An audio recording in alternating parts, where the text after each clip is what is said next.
Hello and welcome to Dice Masters United. I'm Spug. I'm Ben. I'm James. And I'm Peter. Coming up in this episode. Having powered through our review of every card in the Secret Wars set, we're debating the best versions of some of the interesting characters and Captain Marvel. That was targeted. We'll also be giving our overall thoughts on the set, breaking down the good, Captain Marvel, the bad, wherever James chose, and the downright ugly. And we'll be rounding up the latest tournament action both in person and online. All that and more in the latest episode of Dice Masters United.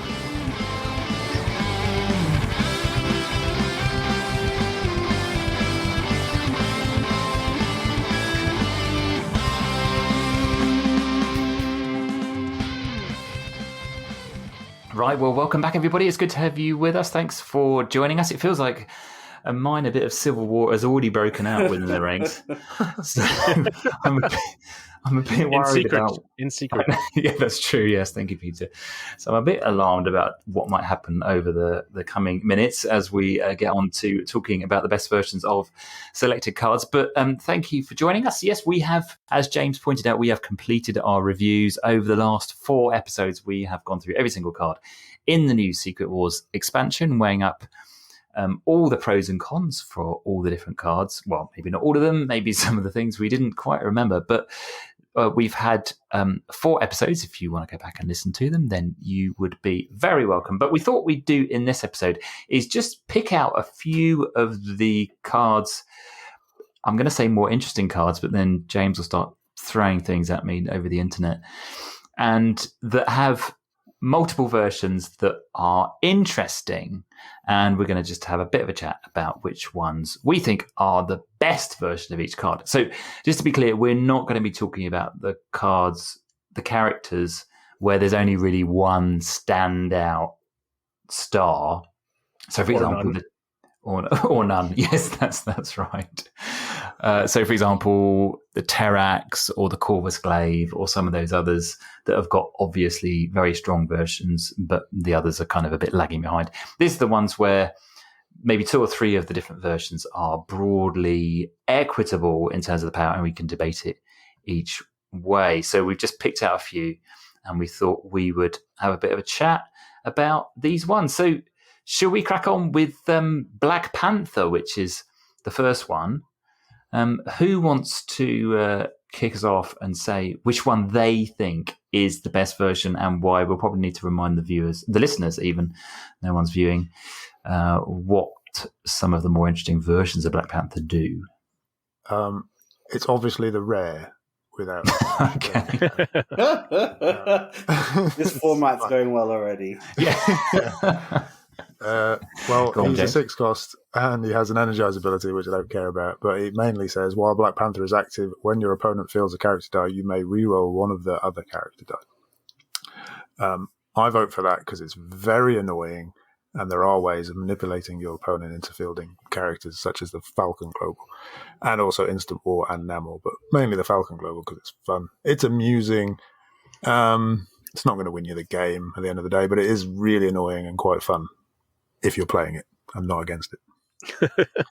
I mean, you say it's not going to win you the game, but I mean, it is a pretty good way of potentially getting a lot of removal. Like you say, if you peg it with an Instant War or a Namor or something.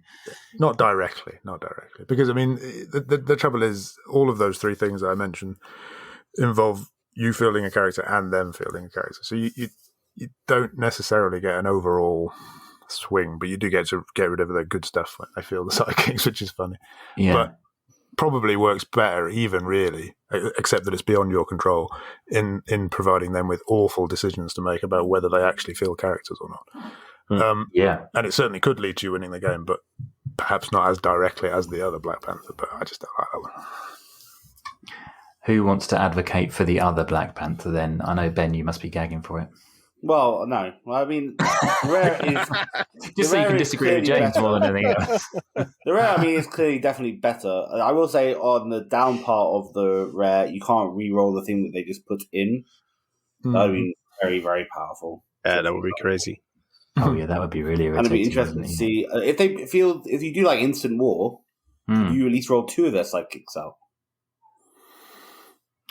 I think they fill them one at a time, effectively. And so you could roll the first one out with the second one. Yeah. Okay. So that is pretty good, but you can't roll the thing that they just fielded. So if they only have one thing in the field, theoretically... make them field something else.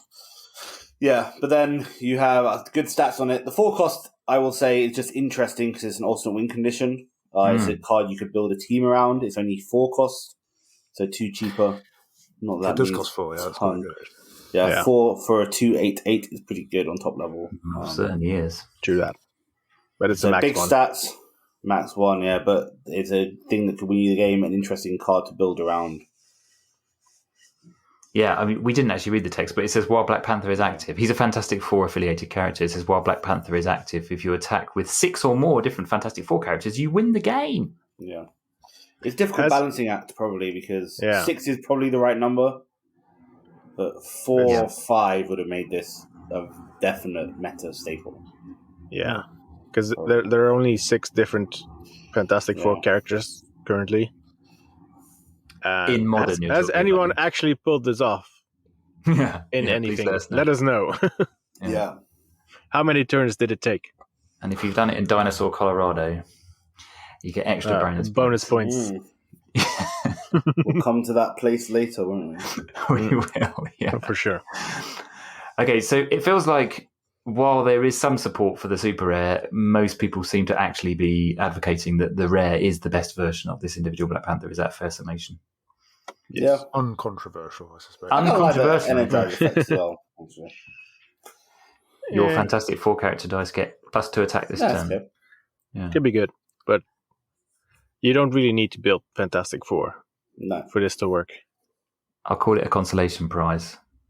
Common and non-common are okay as well in draft. Okay. All right, well, that's Black Panther. Should we move on to the next powerhouse card then, in the form of Captain Marvel? I don't know why you guys are hating on this so much. Go for it, Ben. This is an interesting conversation, unlike Black Panther. So there are 2 good cards in this. Go on. They're very different. And actually, I'd argue the uncommon is okay as well. The common, while Captain Marvel is active, your character dice get +1 attack, +1 defense. Stat-wise, she's pretty decent for a 4 cost. Kind of a botty thing on the field. So that's a pretty good card because she gives herself +1 attack, +1 defense. It's very simple, no nonsense. Can rack up pretty quickly, especially given the amount of psychic stuff in your field. So play this for something like Namor again. Your psychic has double the strength of their psychics, which is good. The rare is also really interesting. New Avenger, it's 5 cost this time. Has Team Watch, and it's an Avenger. Roll a die from your prep area, and reroll target opposing character die. So why I like this one is there's lots of ways to put characters in or things into your own prep area. So stuff like Corvus Glaive, which when you feel that you can clear it immediately, you can reroll that straight away. And reroll one of their character dice, which is good removal.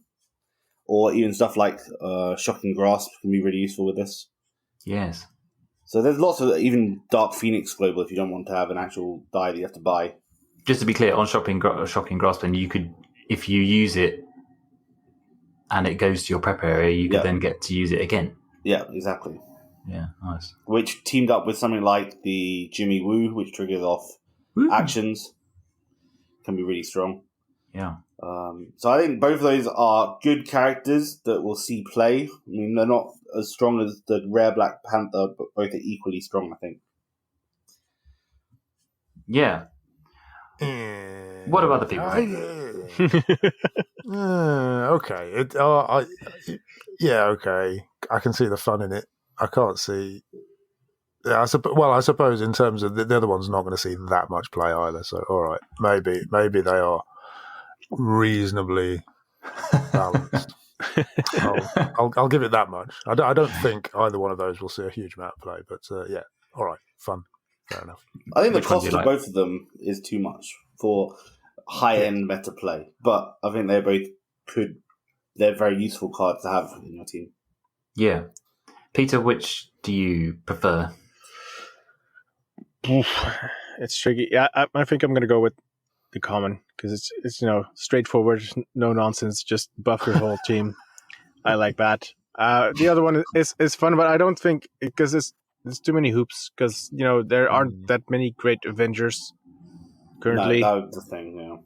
Yeah. And I mean, you could give it the X-Men affiliation, I suppose, Or villains. or no. Yeah. Yeah, villains cost two. If we had a villain maker for one, maybe that would be much more interesting. But for two, it's too tricky. And it's a 5 cost. I mean, it could be really good sometimes, but it's probably not going to be good most of the time. Yeah. So, I think we have the radicalization global, which also makes Legion of Doom characters. I don't know, but with the villains, you could do it with the Corvus Glaive. Make Corvus Glaive, make it. How dare you? It's the Brotherhood of Evil. Brotherhood Brotherhood of mutants. Brotherhood of unequivocally not evil mutants. But you can feel Corvus KO him, do the thing to reroll him straight away. Yeah. 2 costs is probably too much, but that's kind of a cool combo. So getting like a 4 discount. Potentially. Yeah. But you'd have to pay 2, I guess, to make the a villain. That is pretty fun. I mean, I think I would be with Peter in terms of I think that the common is probably the preferred one for me. I think the rare is kind of interesting, but if I just had a straight choice between, like in a draft competition, for example, between these two, I almost always choose the common, I think. The Avengers is limiting. There's not that many brilliant Avengers at the moment that are cheap. No. No, there is not. Okay, well, that case is closed. Should we move on to God Emperor Doom? Ben, I think you put this one on the list, didn't you, as well? I did. There's 2 really good ones, I think. 2 costs with bonkers stats. It does have a stipulation which doesn't really matter particularly. It might, but not really. 2 costs for a 2/6/7 on top level is pretty mad. Oh, crazy. It's also a shield, so it works with Rush. Yeah. The Rush rocket, which is kind of cool. And then also the rare, while God Emperor's Doom is active at the start of the attack step, target character dies, attack becomes 0. Which is interesting. Probably too expensive for a 6. I probably would go with the 2 cost over this, but we got told that we didn't rate this card highly enough, so here's us rating it. Arch Nemesis obviously is the global to use with this, so make something a 0 attack, and then in the attack step, flip it. Or make its defense equal to its attack. Yes, flip it. With Arch Nemesis, So it becomes 0, so therefore it dies straight away.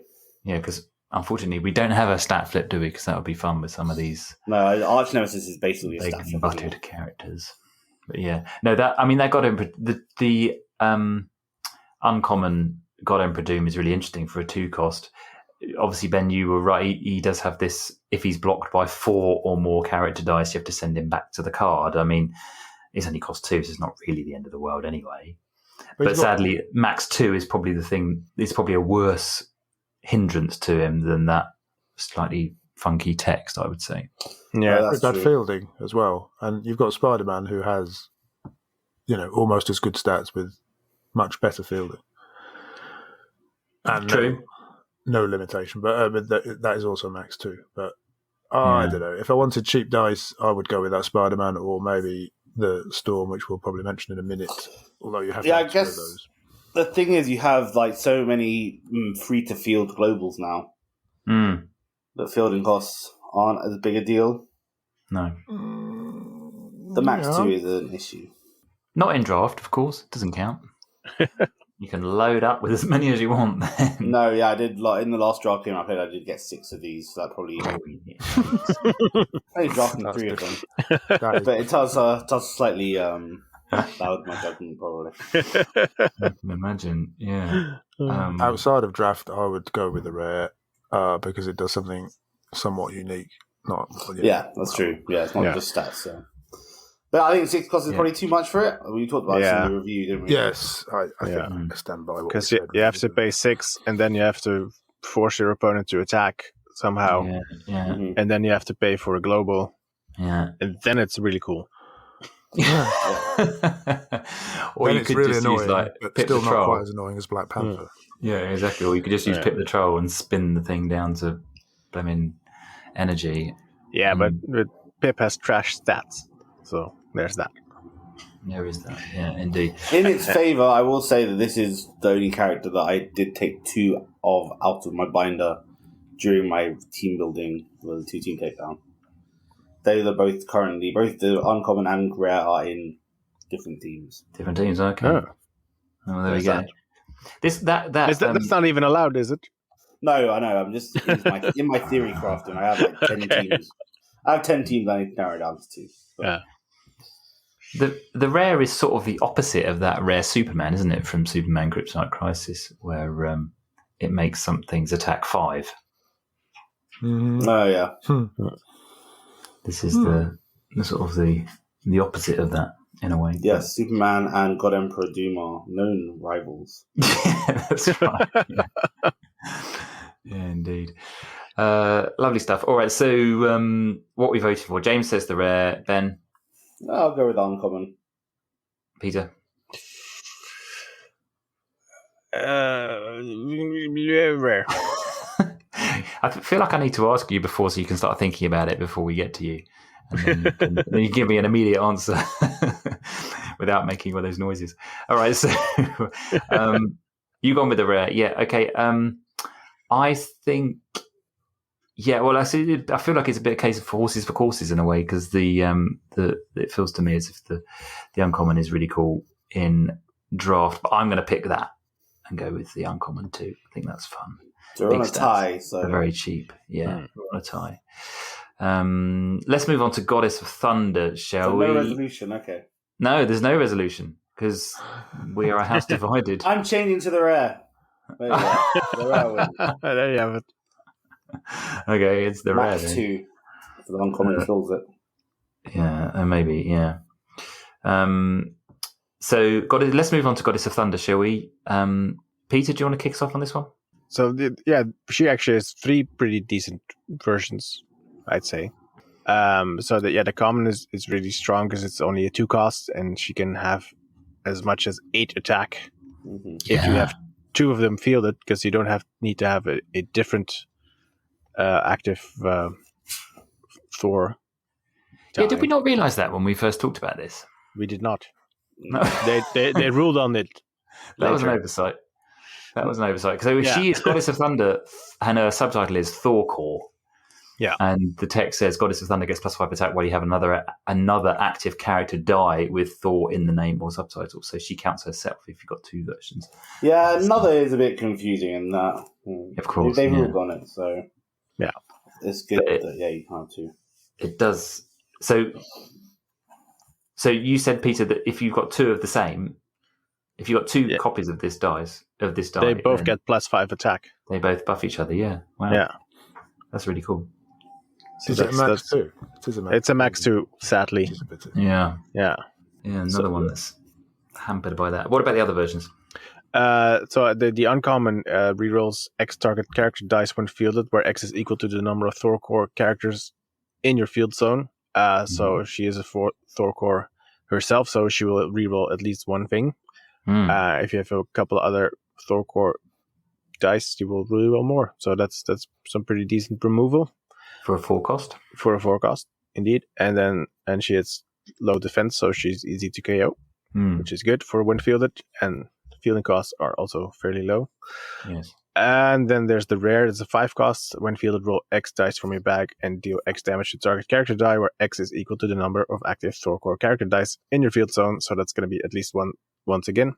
Could be pretty good, but I think I like the uncommon best because it could be some pretty decent removal.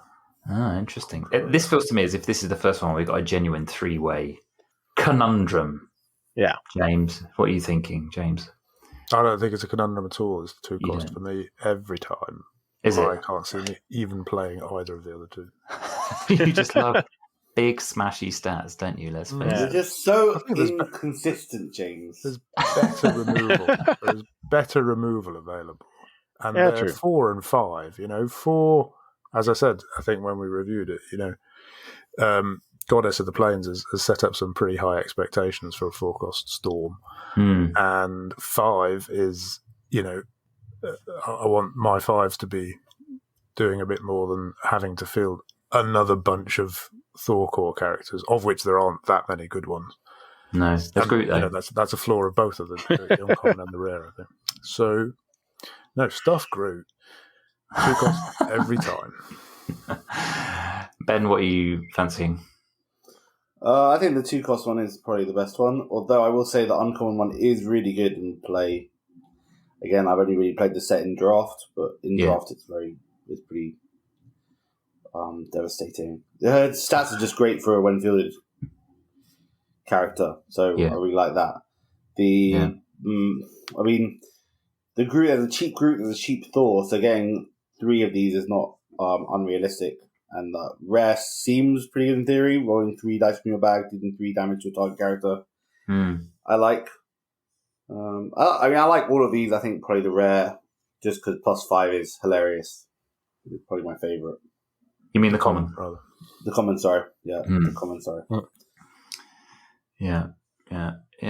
I'm going to go against type and go with the rare. I feel like I like the common still wins then. Yeah, I know it's too late.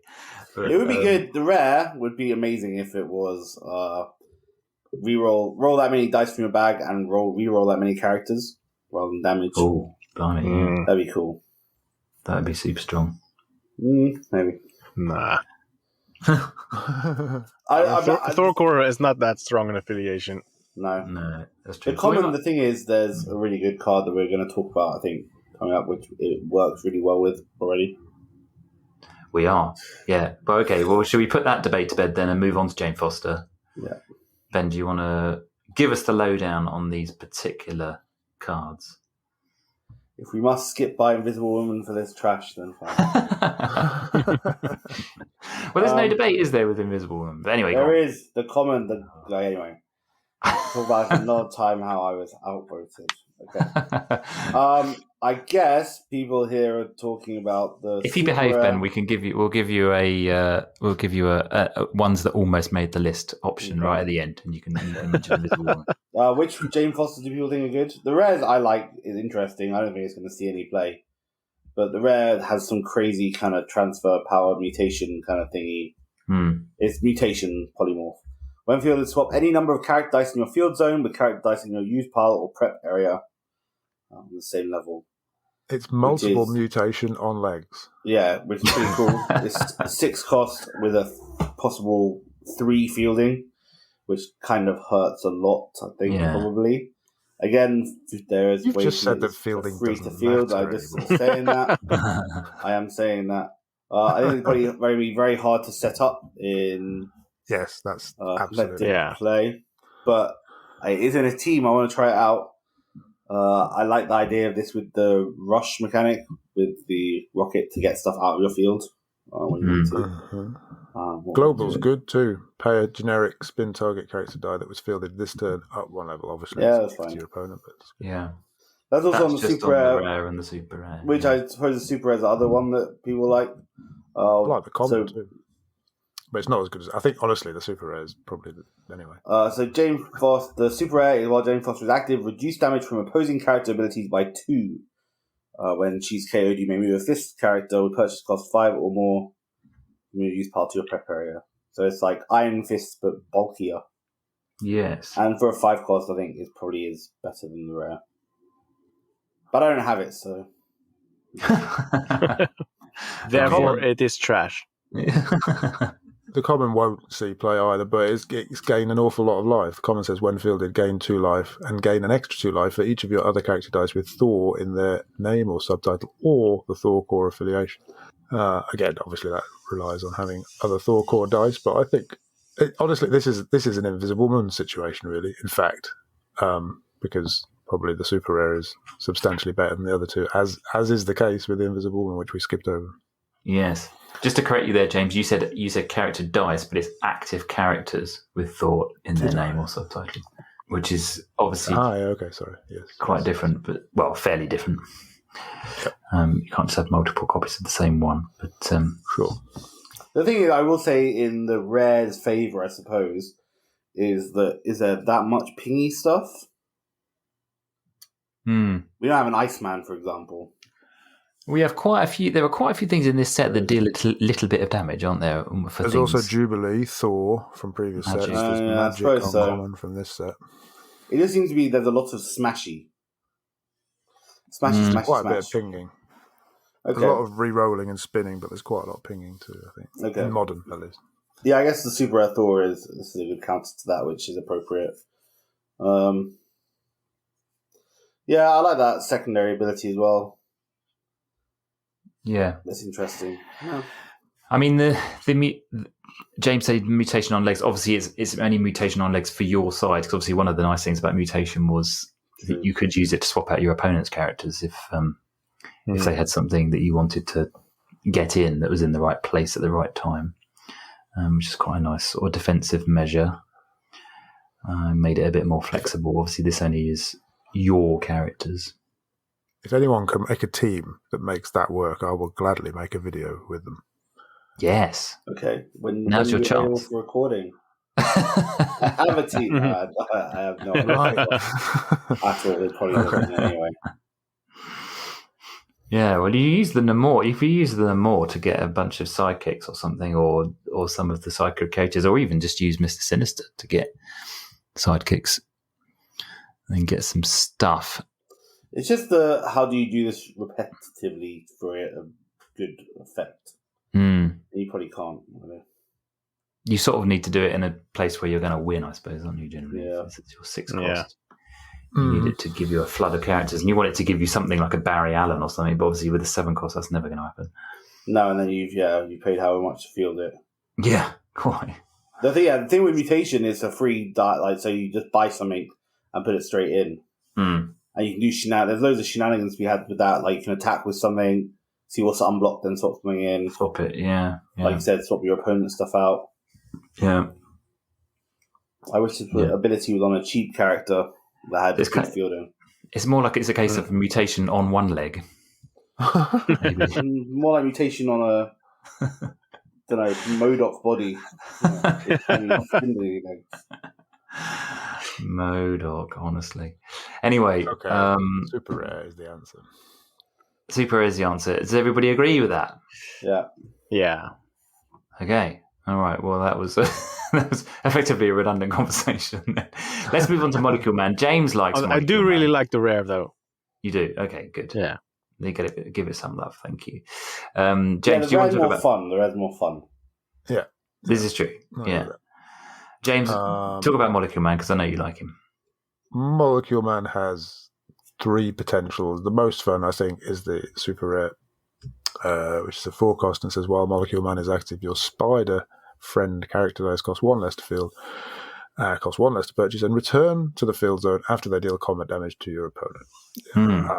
If there was more unblockable available, if there was a spider gifting affiliation, yes, but no. But you know, that's fun. Anytime you can do damage with something and then get it back in your field, it's got to be good. With discounts, always good. I mean, it's not meta breaking, but it's fun. The rare is also a 4 cost. I'm not that keen. I'm not really bothered about the Fantastic Four personally, but it says while Molecule Man is active, your opponent must pay 2 to block each of your Fantastic Four character dice. So it's obviously useful on such a team. And perhaps more interestingly for me, the 3, or well, more interesting than the rare at least, is the uncommon, which is 3 cost. It has Deadly, and Deadly has become a lot more useful. I think now there's a force block as well as plenty of force attacks. What's that force block on? Can't remember. On something, yes. And Booker T. Global. Hey, I was the one who put Invisible Woman on the list, but I may also have removed it from that. And he's got a global, which is the Robin Global, but with a shield. So the first character you field this turn is free to field. He's got good fielding, 0-0, and then 2, okay, and then 1-1, 2-2, 5-5. I like that one. That's the one I put on my top 5 uncommons. And as fun as the Super Rare is, I would probably vote for that green one. I went into huge amounts of detail about Master Mold teams But I don't feel I don't want to bore people with that now. Do go and watch the video. We'll put a link in the show notes. I will. Peter? Yeah, I'd have to agree. I mean, I really like the super rare, but I don't think there's enough support in the Spider Friends affiliation to really make it worthwhile competitively. Yes. And then the uncommon just combines a really good global with pretty good ability. So yeah, I'm gonna go with that. Ben, what are your thoughts? Definitely not the uncommon. I mean, the uncommon's kind of rubbish. Why do you ever go with this over the Robin? Like, deadly, there's a 2 cost. Because it's deadly. uncommon, not super rare. That's why. That's a very important first. Okay. I agree with that. But also, fine. All rare, there's a Robin rare. But, okay. The deadly, there's a 2 cost with deadly, which has similar stats to this. Doesn't have the global. Okay, sure. On a Master Mull too, it gives you the global that you want. It doesn't take masks, which Robin does on a team which doesn't have that many masks. It gets rid of tokens in a squeeze, so it's not awful. It's pretty handy in the right place. It's not maybe it's not for general play, but the Fantastic Four one is okay. The Spider Friend I like because it's Spider Friends, but it's not particularly good. I like the uncommon because it's full art. There you go. Perfect. Because it's just vanilla. He's possibly got some of the best subtitles, hasn't he? Megalomaniac, Dinosaur Colorado, and let's go with that one. Eater. I like that. That subtitle's good. Dinosaur He's also Colorado. a villain. The uncommon is a villain, which is good on if you've been stung by villainous pact. It's not a bad thing. True, yeah. Good shout, James, yeah. I mean, I think the Dinosaur Colorado rare that forces your opponents to play 2 to block your Fantastic Four characters is actually pretty cool with, like, Namor that has some good stats, obviously Fantastic Four version, and obviously the Black Panther super rare who only costs 4 and then has got big fat stats. Yeah. So I think it can, even if you can't race to getting 6 Fantastic Four characters out to win the game using Black Panther's ability, you can still force your opponent to make some tricky decisions if they have to spend 2 to block some of these big smashers. True. Each turn. So I'm going to vote for that one, just to be contrarian. Who's the winner? I've lost count. Did you all vote? Agreed. Did you all vote for the uncommon? No, Ben voted for the common. Yeah, uncommon one. Oh, yeah. Okay. The uncommon it is. So Namor is next. We just mentioned him. Peter, do you want to talk us through these? Let's see. Well, I mean, there's obviously the rare. These ones are all good. So we have the rare, which forces your opponent to pay 3 life to declare blockers. Yes. There's the uncommon, which is the instant war on legs. Both 4 costs. At a 4 cost, and there's the 3 costs common. When he's blocked or blocks, he gets +3 attack, and he also has a global to pay shield, and target character die gets +1 defense. So this is a tough one. He's struggling. Does someone want to help him out? James? I think this is our first really tough one. Personally, I like the fun. I like the fun of I think it's the uncommon with the instant war. That's what. Yeah. That's the idea of being able to have that effect and being able to control it much more than you can with it, or much more than I've ever been able to with an action die. The KO with Dark Phoenix. Field it again. But then you have to kind of have a reason for it, like Jubilee or Super Rare Thor or whatever. Otherwise, your opponent's going to get benefit from it. Well, they are going to get benefit from it anyway in terms of culling your bag. But that would be my choice for sure. Yeah. No, he's that is cool. Ben, what are your thoughts? I think the uncommon is a really good card. With the Black Panther, I think it's an obvious combo that's pretty strong. I really like the fact that the rare is a 3 cost. I think they could have easily done that as a 4 cost. Yes. Without too much trouble, and it's pretty strong. I mean, stats wise for a 3 cost 5/5 is not bad. 4/4. Just attacking with a few of these, kind of like a rush. With that, they just have to keep paying life to block it, or they load it through for 3. You can keep your bag churning enough. That can get pretty deadly quickly. The common as well, +3 attack is nothing to sniff at. Has to be blocked, but then there's an Overcrush maker, which is kind of cool. The rare is a 4 cost though, right? Yeah. Oh, is it? Oh, it's not on my. It's the common, it's a 3. Not on my team builder. Oh, which one is that? Because it is on mine. The psychic app. Oh, really? Wow. Interesting. iPhone. What are you going to do? Flame on! But I think that rare is still pretty interesting. Can be rushed. 4 cost probably maybe too expensive. But 3 is a high tax, isn't it? But paying 3 life, they can't do that very often. And then also, if you attack with this as 5/5, and you just attack with this, maybe they're through, and then that's a quarter of their life gone. Yeah.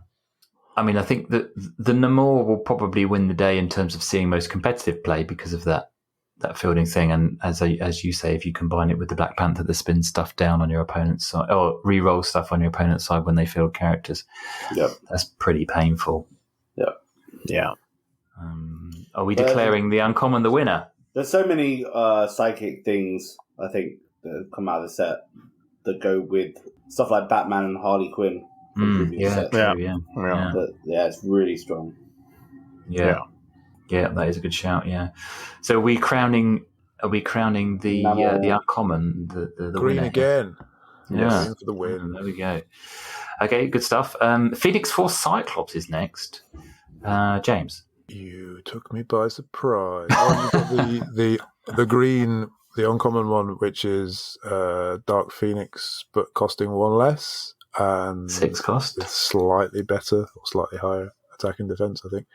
That says when Phoenix Force Cyclops is dealt combat damage, deal that much damage to target opponent.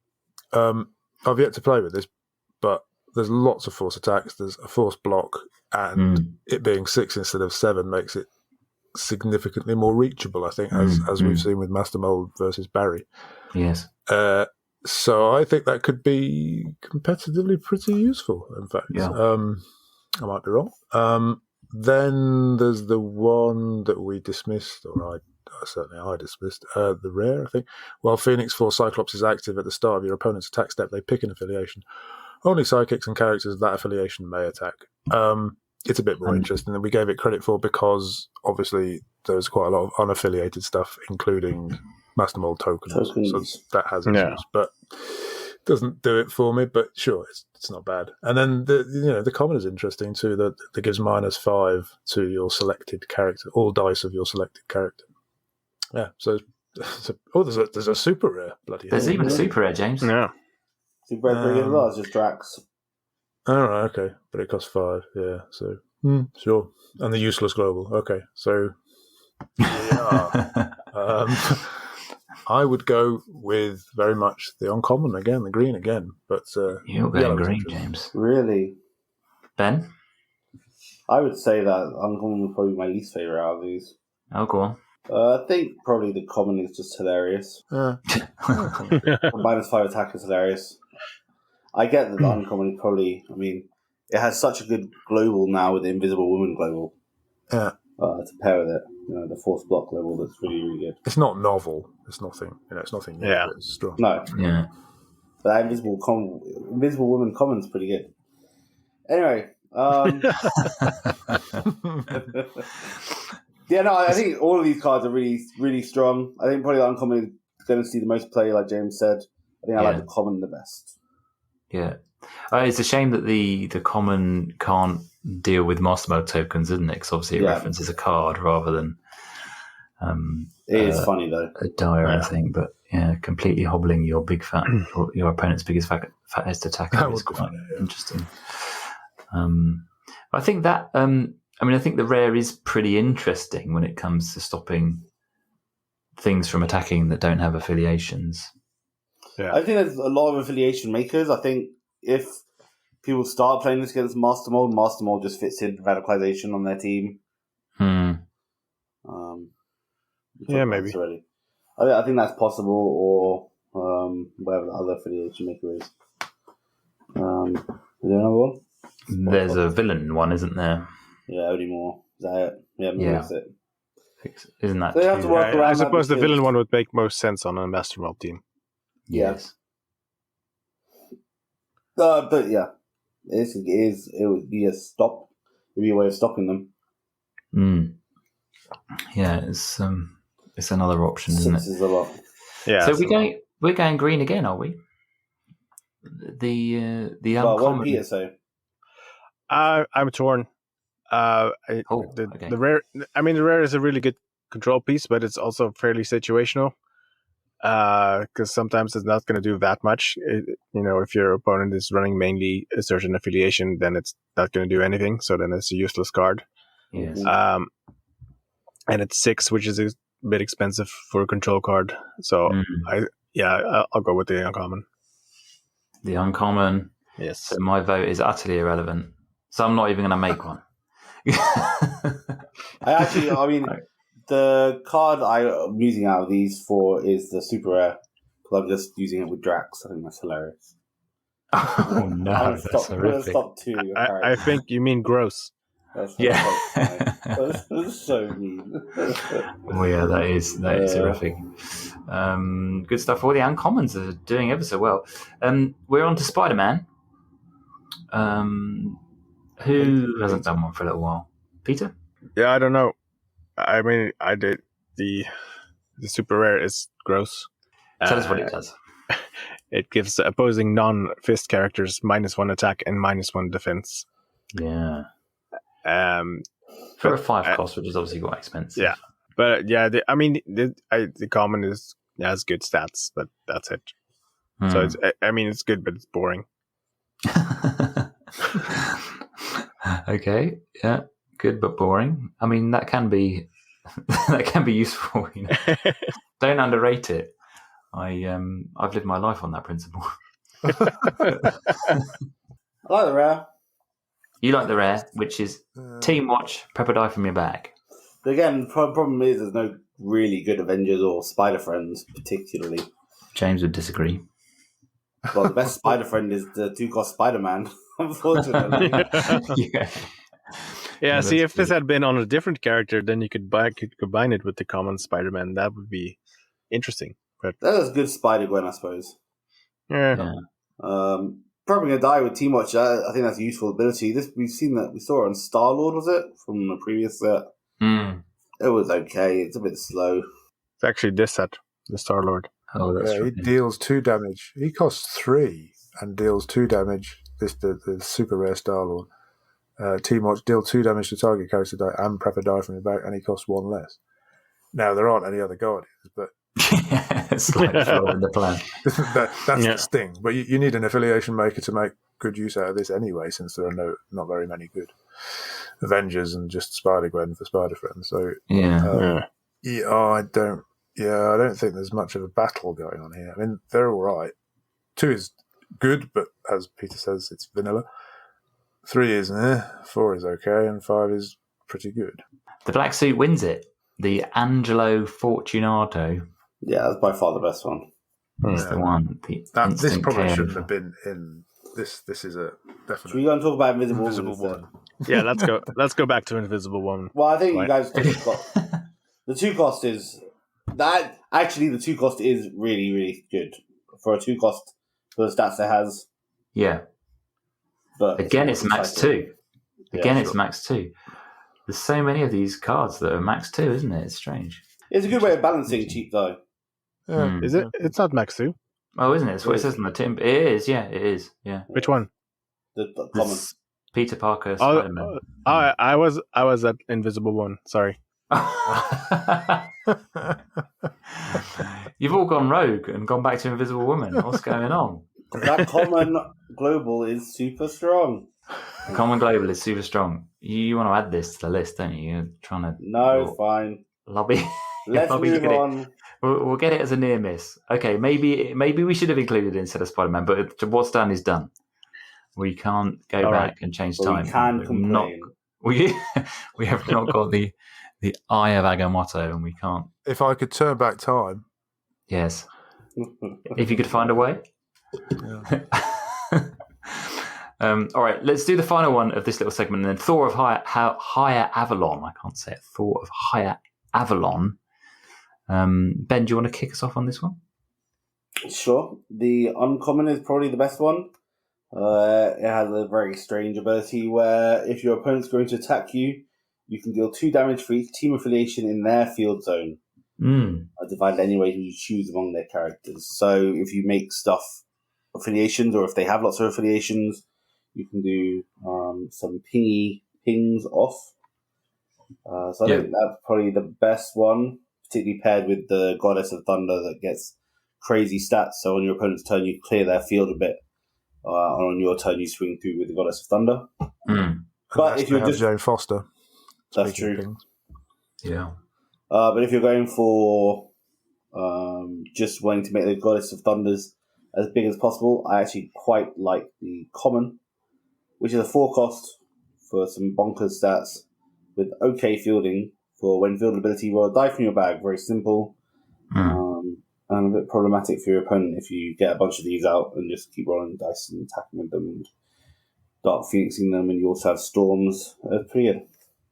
Yeah, that is a nice combo, and it's a not too difficult combo to set up in draft, given that they're both common cards, isn't it? So that's pretty cool. Peter, what do you reckon on this little bunch? Yeah, same. I suppose the super rare is all right-ish, but it's not good enough for 6, and then dealing 2 damage when you use an action die, and you can only target character dice. It's so it's going to be between the common and the uncommon.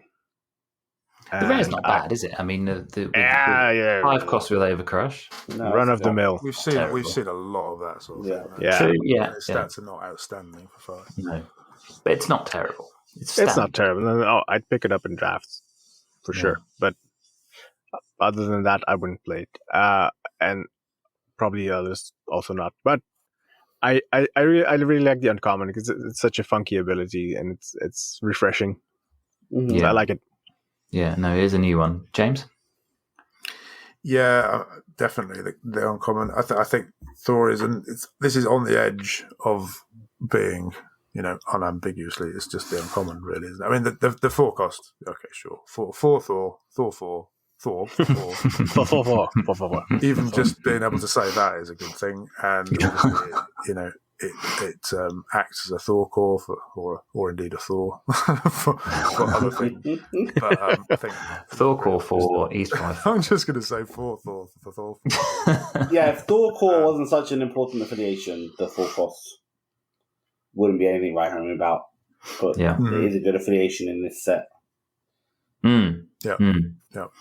I think the uncommon pretty clearly. Yeah, well, the uncommon looks like it's going to win the die. I do like the common though. I think it's a nice little ability, rolling a die, and obviously in conjunction with that Goddess of Thunder is really cool. Yeah, I think that maybe slightly edges it for me, just for simplicity's sake. I do find the uncommon a little bit janky. It is very janky. Yeah. Okay, very janky. You say that like it's a bad thing. It's true. Yeah, that's true. Okay, well, that's going to be... It's another green one. The uncommons have ruled the roost, don't they? I had the most trouble making the top 5 uncommons video by a long way because there was lots to choose from. Is there a super rare version of those videos to come, James? Of viewers There will be. I'm planning to do super rares and then basic actions and maybe globals, but they take quite a long time to make those videos. Yes, I have to find time cloistered away from my family. Which is not of course, yeah. Well, if people haven't seen them, they are on our YouTube channel, DM United, and James has been through the commons, the uncommons, and the rares, and he's picked his top 5 cards with a little explanation of why, and even some of the ones that were the near misses, haven't you, James? You've sort of gone top 5 plus. Yeah. But yeah, well worth a little view if you fancy knowing which are the ones. And yeah, it does seem like the uncommons have done particularly well in this set. Ben, did you want to talk a little bit about Invisible Woman? I know you're itching. I want to say with the rares, I do feel like there are really good rares in this set. It just so happens that the really good rares have rubbish other versions, like the Apocalypse, the Terrax, the Scarlet Witch. Those rares, they're kind of the best rares in the game. True. Or in this set, and the rest of them are kind of rubbish. Yeah, that is true. Did you want to talk about the Invisible Woman dilemma that we never quite got around to talking about? Sure. Do we count the global or not? That's the question. Well, I mean, it's only on that card, and it's the only 4th block global in the game. So yes. And that's such a powerful global. It's been a staple and gives access to loads of different things. James, I think we already mentioned it twice in this, like, kind of just team building ideas off other cards. Yeah. So it's really strong.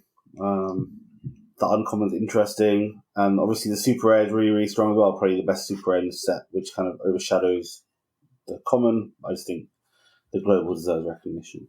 The super rare is a ton of fun. I tried it out actually after our last episode where we talked about it, and it does work. You just get a couple of them.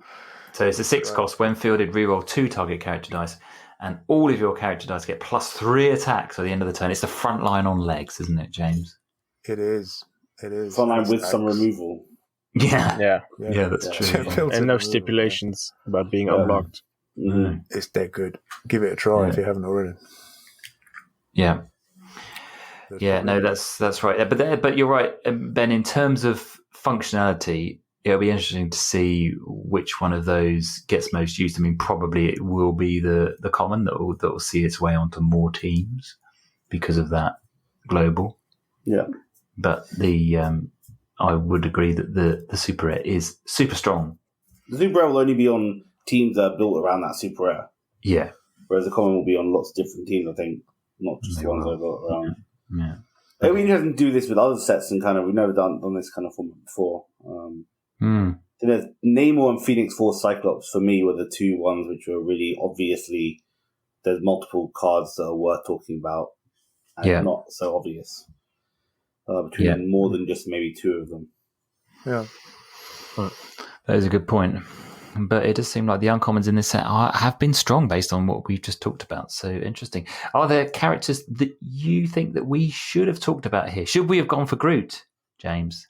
Let him know by telling us, dropping us an email. It sounds like James just like came in and just controlled what James just chose. Same as all of us. We're just being salty. What? Well, it's not as if you told us. What am I being accused of? Sorry, what? Yeah, no, it just seems like we're all ganging up on you, saying you're the one who dictated what card we talked about, whereas that's not true. That is correct. I implied no such thing. Yeah, it was a collaborative effort that we all collectively got wrong. It was. Yes. Good stuff. All right, well, shall we move on to the next segment?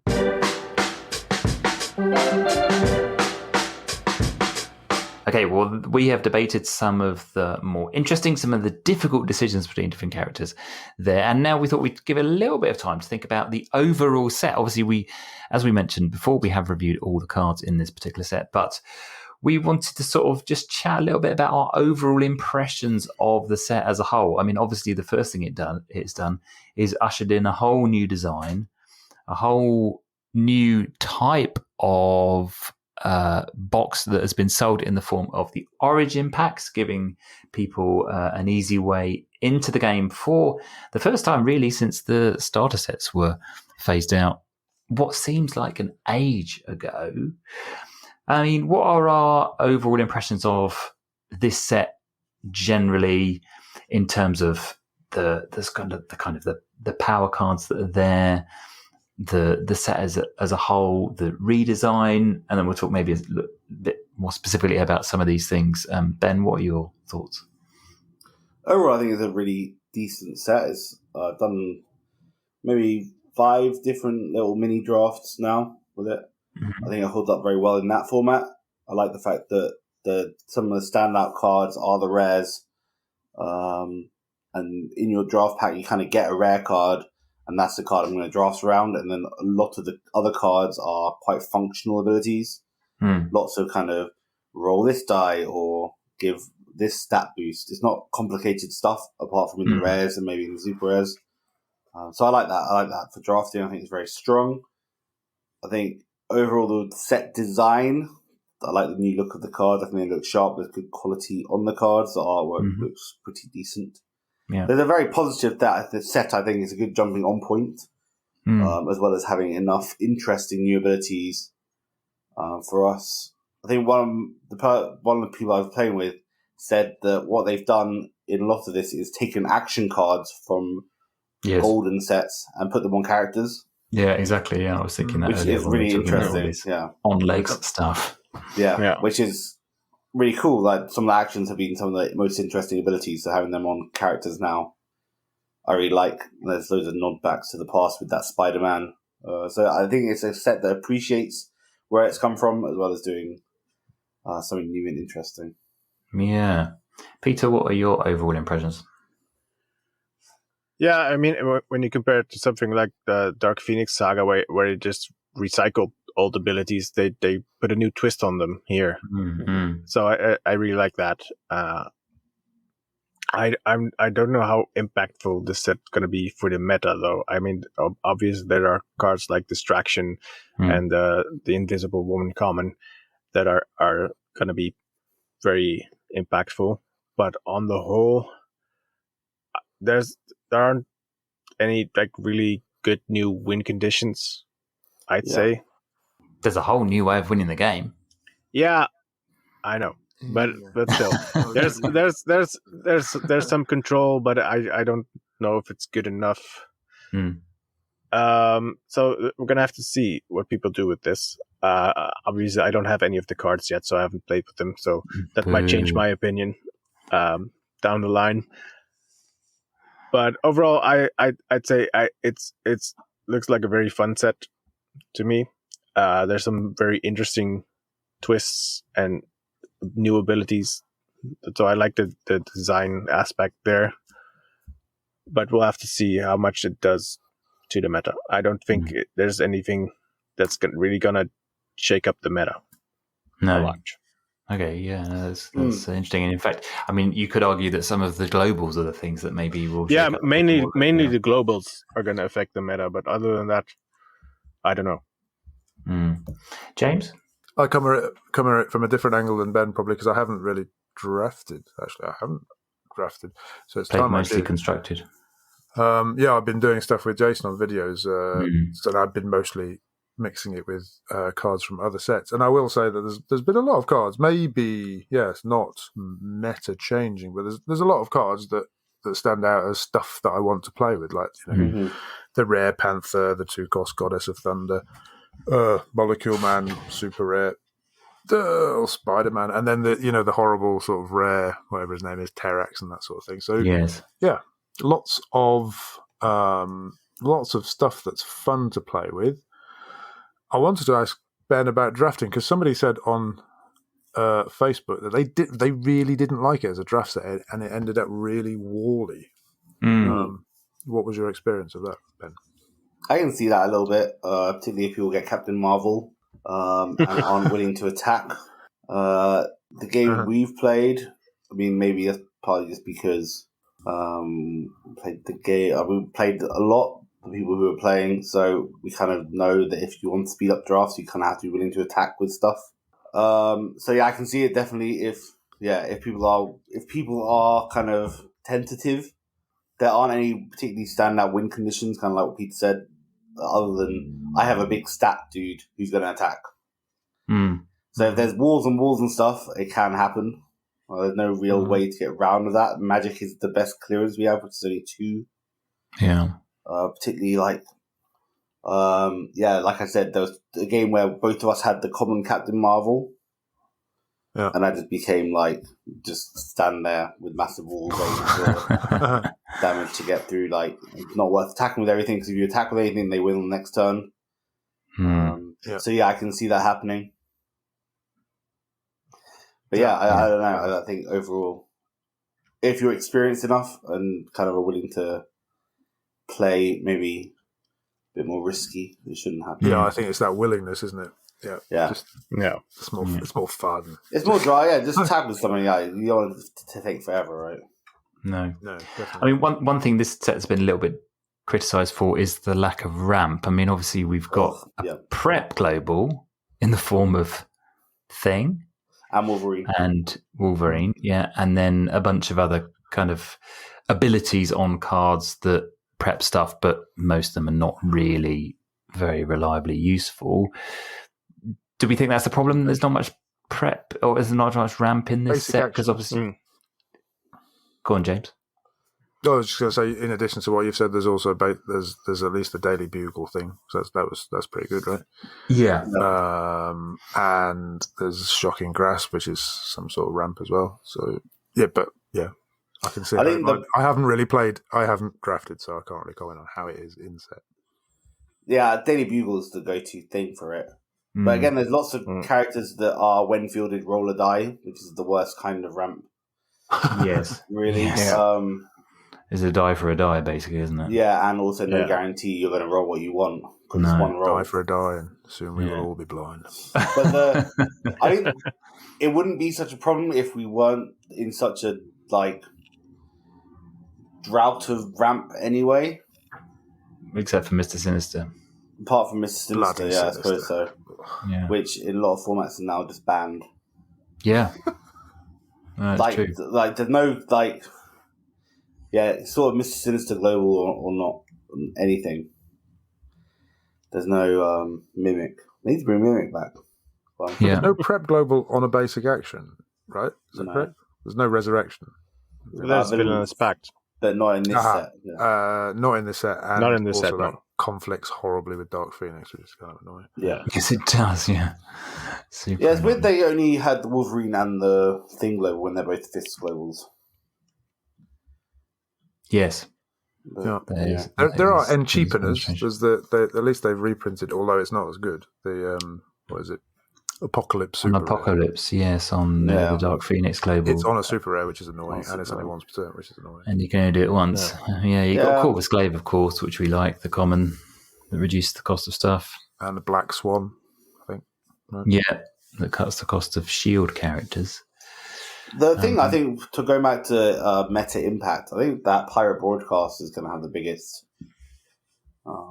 meta impact, really. The one that enables you to switch off a global. Yeah.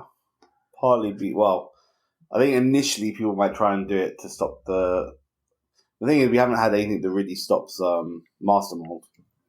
No. In this set, which is kind of what it's the meta right now. But you can theoretically stop their globals because they're quite a global heavy team. Yes. Maybe early on. I don't know if you can stop the initial Master Mold purchase.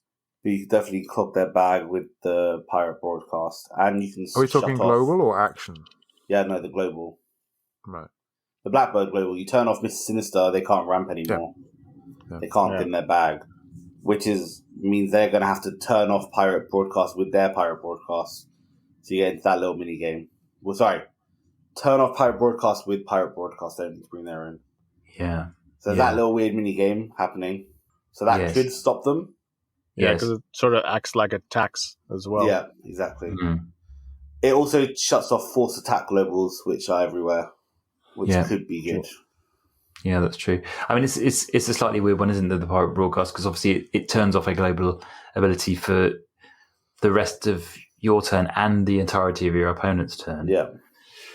Or until the start of your next turn is what it says, isn't it? But so obviously it means that you wouldn't get access to Mr. Sinister as well if that's what you decided to turn off. No, you have to do Mr. Sinister all before you did it. Yeah. But often a lot of Mr. Sinistering is done on your opponent's turn, isn't it? Because then obviously it's more efficient on your side. I will say if you get Pirate Broadcast in draft, I would highly recommend you don't take it on your actions if you don't want to end up with those walls. Yeah. Spending that to turn off Wolverine global and then there's no prep. It becomes very annoying. Yeah, that was probably the worst game we played. But the game took 3 days. Yes, something like that. But so I think that's the biggest impactful card. If you're looking for what card should I get to stop the meta right now if I want to go to a tournament, that would be an interesting one to play around with. Probably. Well, I mean, just having distraction actually is going to be. Also counts as the force attack, right? Yeah, because we obviously haven't had anything to stop that. I mean, obviously, people might counter it again by bringing the Gladiator global that stops your pair fist and your characters can't be the target of globals. But I think one of the best things about distraction is it means you can keep your control pieces in the field, right? So, for example, if you get Drax out, Master Mold will just force Drax to attack, let it through, and then it's gone. Yeah. Whereas now they can't do that. Yeah. Certainly as Got easy. to remove it. Yeah. That's right. There was a lot of talk before the set about the return of distraction and whether it would make control play feasible. And I've yet to see it. I'm still waiting. They tried it in Dice Fight, but it was a very small sample. And funnily enough, it didn't make that much difference. But I think, it couldn't it? Let's see. Let's see how my Drax Phoenix Force Cyclops thing works. AKA the douche team. Yeah. Another thing is Spider-Man with Vulcan. That's what I was thinking about as well. So -3 defense is kind of funny. Why not both? I know, just exactly. Put them all on the same team. Yeah. It's kind of where I'm going right now because they don't have I mean, the thing about the Master Mold teams, obviously, they spit the tokens out so quickly, aren't they? That you just, if you're just distracting them back, like as a way of defending yourself. That's not feasible, is it? No, but something like the rare Poison Ivy works because the rare Poison Ivy was a good counter, but again, they just force it to attack. So rare Poison Ivy spits out tokens at the same rate as they attack with them, basically. Yeah, I mean, you can remove them with Deadly, of course, can't you? With force blocks and Deadly, you can obviously. Well, yeah, the force block is really interesting. It could be a counterplay. Theoretically, I was just thinking about this as we were talking. If they've got 4 Master Mold tokens out, and you can get the Colossal Phoenix Force Cyclops, or the Dark Phoenix, which deals damage, you could theoretically make 4 of those block, attack with the rare Dark Phoenix, for example, and then you win. Yeah. Yeah. Because the damage will be that's kind of interesting, reflected back to them. Yeah, that's true. Yeah, I think that's the only one that I can see being an alternative win con to what already exists competitively. I mean, I think Invisible Woman. Is she a villain as well? Is she a villain? I liked it a lot, but maybe I'm just not good enough. But I can't. I'm not sure I can see. Maybe it could be optimized, but I give it a try. Give it a try versus Master Mold and probably get stomped upon. I'm kind of interested in invulnerability as an action itself with anti-monitor. Invulnerability until the end of turn when one of your attacking character dice is KO'd, return them to the field zone. So you can tap with a bunch of stuff and then bring it back effectively if it gets KO'd, which you can do with anti-monitor. Do we feel, I mean, in terms of the overall effect on the meta then, I mean, broadly speaking, do we think it moves it forward much? Incrementally. More control options. And nefarious broadcast. It will probably temper Master Mold, at least temporarily, while people play the new shiny, whether it makes enough of impact or not. People are going to at least explore control. Yeah. Yeah. So yes, in that sense. It probably moves that Master Mold, because right now Master Mold is just a pure rush team, basically. The 1-on-1 Worlds last year was basically as fast as you can get Master Mold out. Don't care about doing anything other than getting Master Mold and winning with it. Yes. Apart from maybe putting a Deacon in your use pile. Yes. There's just no other subtlety to it. No. Just global Master Mold. This definitely gives a chance for maybe something like Lilandra to come out. Then they're taxing the global, something like that, maybe. Yeah. Yeah. But I think the counterplay will definitely be a more mid-rangey kind of team. Mm-hmm. Yeah. Mm-hmm. But I think, I'm guessing that our general prediction will be that Master Mold is still ruling the roost in terms of the overall meta and the strength of that card not really being much more than tempered, potentially. Peter? Yeah, I'd agree. Yeah. There's not I mean, it's you're gonna have a few more tools to stop it, but I don't think it's enough quite yet. The thing is, how do you win without it? Like, so if you use this pirate broadcast, if you use distraction to stop it, like, so you have all this stuff on your team to stop Master Mold, how then do you win? Super rare Thor from Infinity Gauntlet. Yeah. Not from this bloody set, obviously. Not that. from Infinity Gauntlet. Yeah, he's still good. I mean, when you pair him with, Psychic Maker or a Namor or something. Namor. Yeah, you're getting some good stuff going on there. Yeah, that's not a bad shout. So what? You field a Namor and you field 3 Kaiju. That's 8 damage, isn't it? Yeah. And you can clear fields. The other good thing about Super Rare Thor is it's either to the opponent or to the dice. So you can clear fields and then just sort of walk through, maybe, if you're lucky, for the last bit of damage. Yeah. Good, I reckon. And so you can keep him in the field with distraction, hopefully. Not having taunted across. So I think he will benefit, perhaps, maybe more than the control that we were talking about. Yeah. I hope it seems like there's a lot of options for removal on your opponent's turn, which seems good as well. Yeah, that's always a pain, isn't it? Like Terrax, the Black Panther, the Thor, all have options for removing your opponent's stuff on their turn. Yes. Giving you an empty field, which means there's much. God Emperor Doom.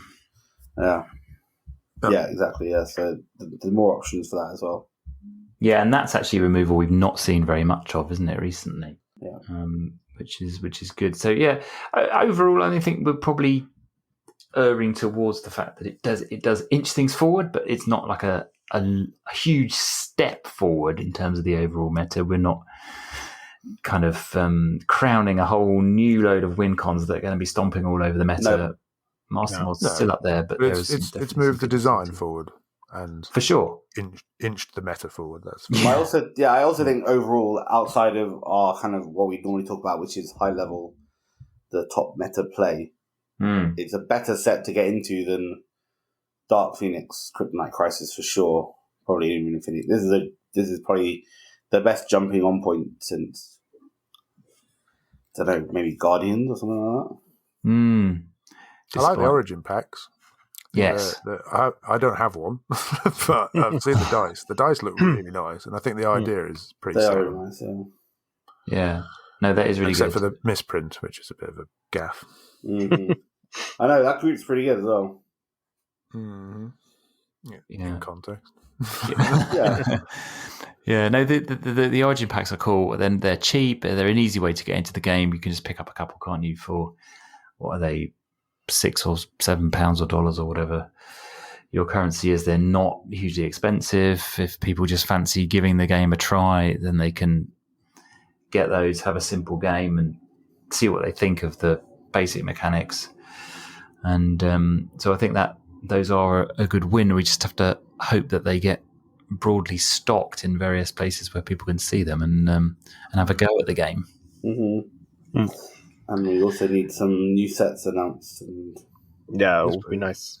Yeah, there's still been a bit quiet, isn't it, on that front now? There's been a bit of chat, haven't there, recently on the socials about where the game's going and what's happening with the next sets. We haven't had much information on that front recently.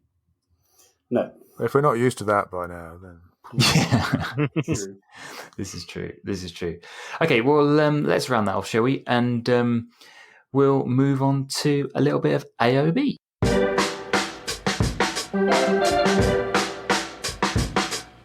Okay, the bulk of our AOB is actually tournament-related stuff, isn't it? Because there's the latest 2-team takedown online tournament, which is, just getting underway, I think, as we will be publishing. I think the sort of submission deadline has just passed and the first games will be starting. But this is an all no-holds-barred modern tournament, isn't it, Ben? You were getting a bit excited about this, so you can start warming up your competitive muscles before you go to the World Championships at Gen Con. Yeah, so been team building. Like I said, I've got about 10 teams I need to whittle down to 2, probably Master Mold, because, I'm very original. Hard to beat. But yeah, no, I think that the second team is the more interesting team. That will be fascinating to see what people have. 2-team takedown is a great format, and it'll be fun to see people. There's a bit of gamesmanship probably happening, a little bit maybe, in what people choose to play here. This is the first competitive thing of the season. Not many more before Gen Con, probably. No. Can I mention that if this is a good moment in terms of not many more, on the gentlemen at Dice Fight, Rick and Danny are planning something for the 15th of July. So save that day. And that will be Is it going to be also extra full large? competitive. Extra large. It will be full modern competitive, and it will be done in a day. Sweet.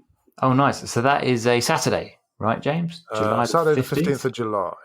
Okay, as opposed to the normal Thursday night affair. Yep. Oh, that's a good one to mention. Stick that date in your diary. We'll come on to a bit more of the specific Dice Fight in a minute. But in terms of the 2-team takedown, Ben, I think one of the interesting things will be to see which team people decide to put Duquesne on. Because I feel like that'll be Well, I think that actually might be essential. one of the things. I don't know. I think that might be one of the cards that fall away. I think. Do you think? Well,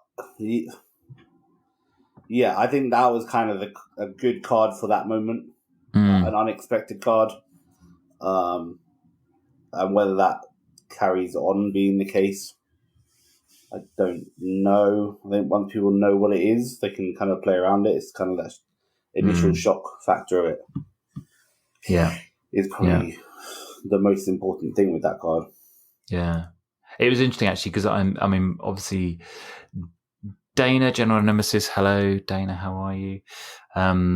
Did a load of testing with us pre-Worlds and US Nats, and he obviously had his Master Mold team that took him to the US Nats crown and almost a whisker away from winning Worlds as well, falling to basically the same team piloted by Laurier. But when I was testing with Dana, I was using a kind of Turbo Barry team, but I had mutation in that team, which was an interesting kind of play against his Master Mold, because when he had Duquesne, you could potentially use Master Mold. You might want to use mutation to swap in a Barry if you wanted to be attacking, but potentially you could also use it to swap in a Duquesne to get it out of the use pile and stop it from using its ability of limiting the amount of damage to 7. So it's that was an interesting little dynamic going on between those two particular teams. Yeah. Good stuff. All right, well, that's 2-team takedown. That's getting underway. Interesting to see which Master Mold teams come out top in that. Maybe not one Master Molds. You never know. People are excited to play the new stuff. So they might. Yeah, they might. Yeah, but you'll always have some who want to win. That's for sure. So it will be interesting to see how that goes. And no holds bar thing. But yeah, we'll report back once a winner is declared in a few weeks' time. Also, the UK Games Expo. Ben, it's back to you again, I'm afraid. There's going to be a Ministry of Dice tournament at UK Games Expo. What is happening? Yeah, I need all the practice I can get after the last few years of results for me. We're having a tournament. There's an MOD PDM at the UK Games Expo, as there is every year. It's a fabulous board game convention anyway, if you're in the UK. Yeah. The biggest one of its kind in the UK. So yeah, great event. It's on the Saturday, most of the day. I think it starts at some time, 1 p.m. 1 p.m. starts. What's the date, Ben? What's the date? I don't know what the date is. UK Games Expo dates. 3rd of June. Thank you. So a couple of weekends time. Yeah. Going to be Modern 2020, which is kind of interesting. So everything from the campaign boxes forward, basically, including all the new stuff. They've had a few bans which are irregular. No, they make sense. They're kind of the big win conditions of yesteryear. Becky Lynch, Godcatcher, Thor, Master Mold, Barry Allen, and then also Mr. Sinister Global. Interesting. So take away all the ramp, take away all the big win conditions. What are people going to do? Pip the Troll. Well, Danny Moonstar. Danny Moonstar and Iceman, but also there is a Jerry Lawler global still knocking around. Flying around, interesting, So, yeah. Yes, interesting stuff. It's the UK Index, where, like I said, is very, very enjoyable, and the MOD PDMs are normally very friendly stuff to go to. So yeah. Yeah, so sign up if you are in the UK and planning to go to that event. James, you mentioned Dice Fight earlier. What's going on the Dice Fight front over the next couple of weeks? June the 1st is, and I had to double check this, but it's Legacy 36, believe it or not. Good grief. 36 years of Legacy. But they're just into a new set, aren't they? So yeah. So it's. I think this is probably the second. I'm guessing the second from the set. So probably still some stuff there. And then June the 8th is Strictly Golden, which is not a format I've seen before. It's a red event. Strictly Golden, which means only from the beginning of time until the start of Silver. And the start of Silver is the shinies. So that would be Green Arrow the Flash. So everything before Green Arrow the Flash, which is an interesting card pool, if you want to try that. And then there are obviously some other events, but yes, once again, 15th of July is the planned date for Dice Fight XL4, which will be a one-day Saturday full modern competitive pre-Worlds tryouts. I see. Okay, nice. Yes, very good. Okay, well, yeah, stick that date in your diary if you want. Otherwise, if you just want the Thursday night action, it's normally 3 rounds, isn't it, James, of fairly friendly action. Yeah. There's no prizes. It's just a bit of a laugh and a bit of a chance to exercise your Dice Master muscles. Do get involved, and we will put a link in the show notes to the Discord channel if you want to find out more about how to get involved. Other than that, I think that's everything from us for this particular episode. We hope that you've enjoyed it. It's been really good to have your company. If you disagree firmly with anything that James or Ben said on any of those initial things, then please do let us know by using the contact details. James, the best email is hello@dmunited.eu. That's right. Don't forget to like, rate, and review using your favorite podcast app. And if you subscribe, you will get a notification when a new episode drops. So don't forget to do that as well. Otherwise, it's been really good to have you with you. We will catch you again next time. Goodbye. Bye-bye. Bye. Bye-bye.